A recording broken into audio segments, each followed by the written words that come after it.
नमस्कार, ये आकाशवाणी शिमला है। अब आप रीना वर्मा से प्रादेशिक समाचार सुनिए। आज देश भर में 17वां सिविल सेवा दिवस मनाया जा रहा है। इस अवसर पर प्रधानमंत्री नरेंद्र मोदी आज नई दिल्ली में सिविल सेवकों को संबोधित करेंगे। प्रधानमंत्री आज लोक प्रशासन में उत्कृष्टता के लिए सिविल सेवा अधिकारियों को पुरस्कार भी प्रदान करेंगे। सिविल सेवा दिवस के अवसर पर मुख्यमंत्री सुखविंदर सिंह सुक्खू ने भी सभी सिविल सेवकों को शुभकामनाएं दी हैं। उन्होंने कहा कि सिविल सेवा अधिकारियों की कर्मठता और नवाचार की भावना प्रशासनिक तंत्र को सक्षम बनाती है और लोगों के जीवन में सकारात्मक बदलाव लाने का माध्यम बनती है। उन्होंने आत्मनिर्भर हिमाचल और समृद्ध राज्य के निर्माण में इन अधिकारियों के योगदान को सराहनीय और महत्वपूर्ण बताया है। भाजपा के राष्ट्रीय अध्यक्ष व केंद्रीय स्वास्थ्य मंत्री जगत प्रकाश नड्डा ने कहा है कि राज्य सरकार केंद्र द्वारा दी गई धनराशि का सही ढंग से आवंटन नहीं कर पाई है। कांगड़ा के गग्गल में कल पत्रकारों से बातचीत में उन्होंने कहा कि दूसरों पर आरोप लगाने वाली प्रदेश कांग्रेस सरकार ने खुद ही अव्यवस्था फैला रखी है। नड्डा ने कहा कि प्रदेश सरकार वित्तीय कुप्रबंधन से सबसे आगे है और सरकार चलाने में मुख्यमंत्री सुखविंदर सिंह सुक्खू विफल रहे हैं। मिसमैनेजमेंट की हद है। ये अपने मिसमैनेजमेंट के लिए खुद जिम्मेवार है और मैं यहाँ पूछना चाहता हूँ कि कौन सा ऐसा पैसा है केंद्र के पास जो आपका नहीं दिया गया, जो आप केंद्र पर बोल देते हैं। कौन सा पैसा है जो आपको मान्य है और ड्यू है और आपको नहीं दिया गया और ये आपका रोका गया है। वित्तीय कुप्रबंधन में आप सबसे आगे हैं और आप अपनी सरकार चला नहीं पा रहे हैं।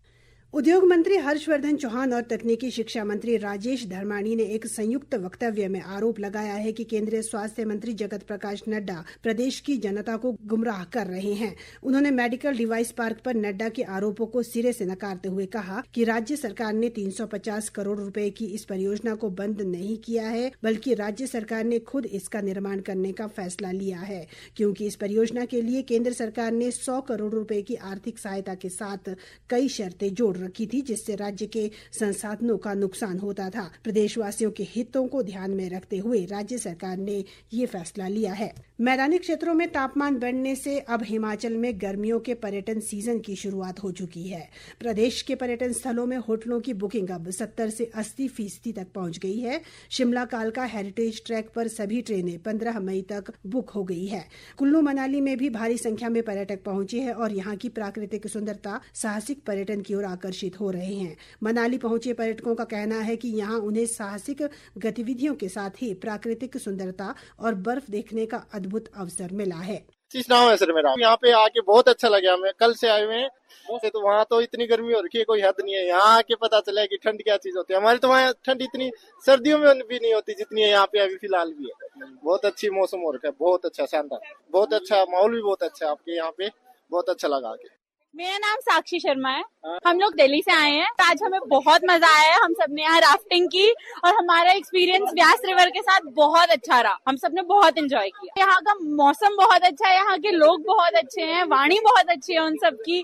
दिल्ली में इस वक्त बहुत ज्यादा गर्मी है और उसी के कारण हम लोग वेकेशन के लिए आए थे। जो कहा जाता है कि ये जन्नत है, वो बिल्कुल सच कहा जाता है और ये जन्नत है।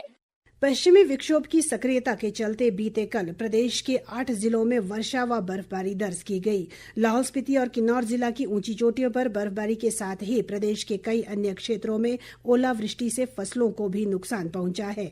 बीते कल चंबा, बिलासपुर, शिमला के नारकंडा, ठियोग और रोहड़ू में कई स्थानों पर ओलावृष्टि से सेब व गुठलीदार फलों सहित गेहूं की फसल को नुकसान हुआ है।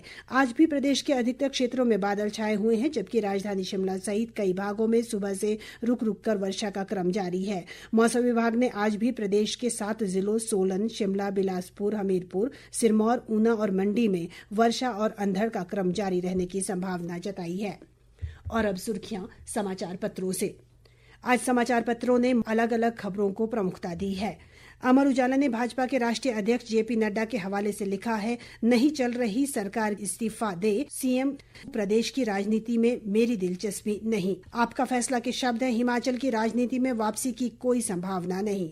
दैनिक जागरण ने मुख्यमंत्री सुखविंदर सिंह सुक्खू के बयान को शीर्षक दिया है, 100 स्कूलों में शुरू होगा सीबीएसई पाठ्यक्रम, होमगार्ड के भरेंगे 700 पद। हिमाचल दस्तक, दैनिक भास्कर और पंजाब केसरी ने खबर को लगभग एक जैसा शीर्षक दिया है, 700 होमगार्ड होंगे भर्ती, होमगार्ड व अग्निशमन सेवाएं आधुनिक तकनीक से होगी लैस। इसी के साथ ये समाचार बुलेटिन समाप्त हुआ। नमस्कार।